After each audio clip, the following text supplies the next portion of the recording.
Hey everyone, Pugs here with two new reviews for y'all. Today I'm covering the Slumber Party and Grooming Gary.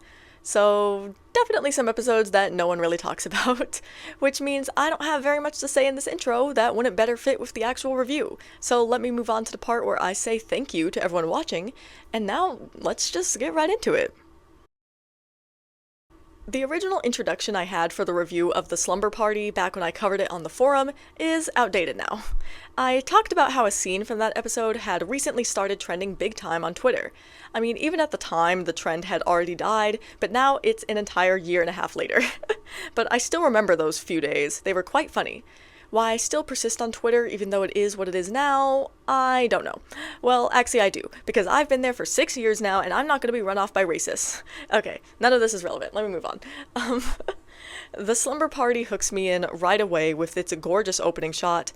I haven't pointed out a gorgeous background shot in a while, not because the show's backgrounds have gotten any less gorgeous, because they're amazing as always, but I've just had no extra special ones to point out. Anyway, I like that Pearl is featured in this episode since it's definitely been quite a while since we've seen her in any substantial capacity. I have thoughts on that, but I won't say them.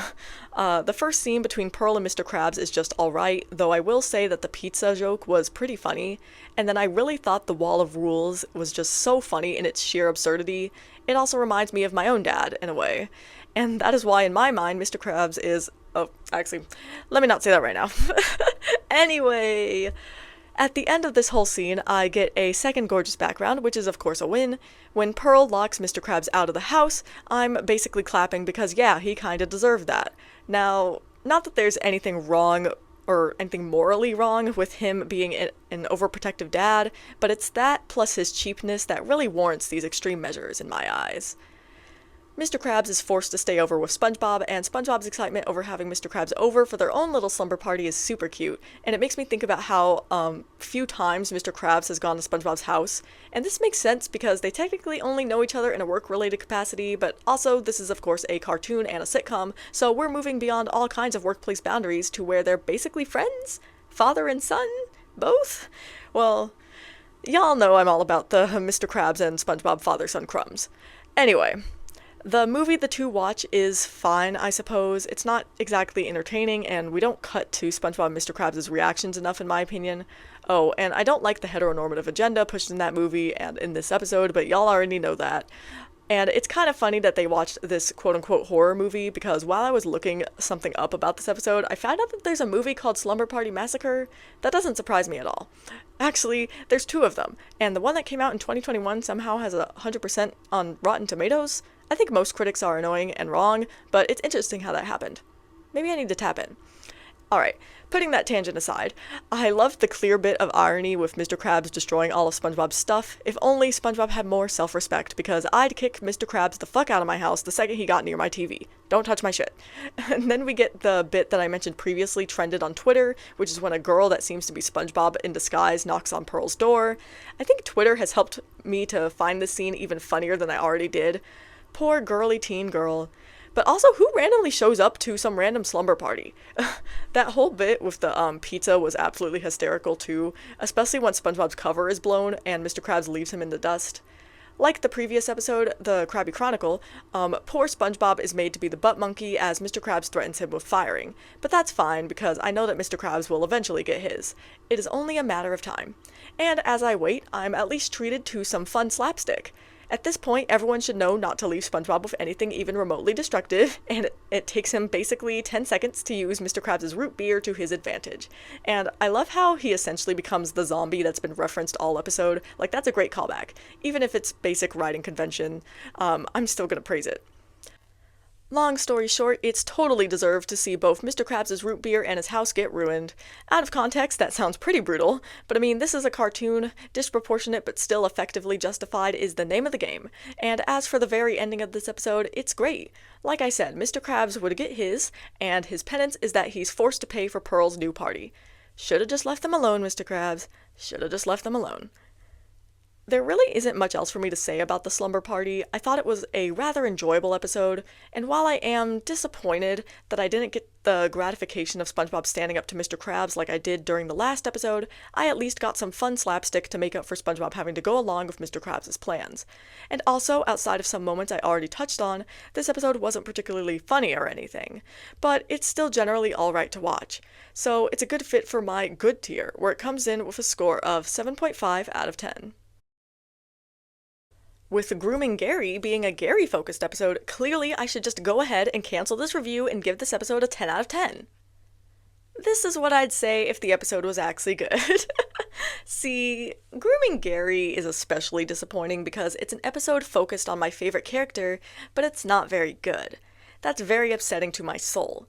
Because of the way I feel about this episode and how the episode is, I think I'll structure this review a little differently, just starting by talking about my biggest problems with it, and then talking about some of its positives, and I'll hit on the episode events while I do all of that. Alright, so let's discuss issue number 1. This episode is not very funny, and it's kind of boring. Other than the beginning of it, which I'll talk about in a little bit, I just don't think this episode is all that funny. In fact, it starts getting boring in places. The only really funny thing outside of the beginning of the episode is Gary's utterly done expression throughout the whole runtime. I also did like the part with Patrick and the red rope, but in general, this episode fails to entertain. And part of why that is because of issue number 2. I don't like the plot. My complaints here are very similar to some of my thoughts on The Great Snail Race, another Gary-focused episode that's a tiny bit disappointing. Listen, I don't like seeing Gary be the bump monkey because it feels more cruel than it does when that energy is directed to a different character, considering that he's a pet and can't communicate back in hardly any way, especially in this episode where that's the entire point. It also just feels unnecessary. And unfortunately, this is what comprises most of the episode. Additionally, I don't like SpongeBob's fixation on seeming fancier and better than all of the other pet owners, which is to the detriment of his own snail. Obviously, this is the entire plot of the episode, which means that I don't like the plot, plain and simple. Seeing SpongeBob be so completely and painfully oblivious to Gary's needs is not as funny as I'm sure it was meant to be. In fact, it's not funny at all. It's just irritating. And now that I've said that, I'm thinking of another time SpongeBob was oblivious as hell. Oh lord, this episode is a precursor, isn't it? Alright. There are some good things about Grooming Gary, namely those first few minutes I mentioned earlier. So the very beginning of this episode really demonstrates how much SpongeBob loves Gary. Like, literally, SpongeBob has a whole goddamn shrine inside of his body dedicated to his little snail. So true of him, actually. I have Gary permanently inked onto my body, so I can relate. The jokes during these first few minutes are actually good, though there are few of them. Like when SpongeBob is searching for Gary, he walks across the TV screen and ends up in Squidward's bathroom, and Squidward kicks him out. That got a good laugh out of me. Or when SpongeBob is checking Gary's slime viscosity, that was fun. And the one thing I don't like about this first part of this episode is that SpongeBob's in his underwear for all of it. Like, why? At least he's not butt naked the whole time like all that glitters. God, that was so bad. Moving on. Let me talk about the other part of this episode that's at least not bad, which is when Gary eventually stages a coup. This part is at least amusing. Like, I wouldn't say that anything is particularly funny here, but it's also not trying to be. The entertainment mostly comes from the catharsis in seeing the mistreated pets rebel against their owners, and then when SpongeBob translates Gary's speech, it's at least delivered with the appropriate dramatics. But by this point, I'm just thinking about how I haven't laughed in a few minutes. At least the ending of the episode helps with that, with the pretty random ending of Patrick reappearing to act as SpongeBob's pet. Something about that reminds me of The Great Snail Race, not entirely sure why.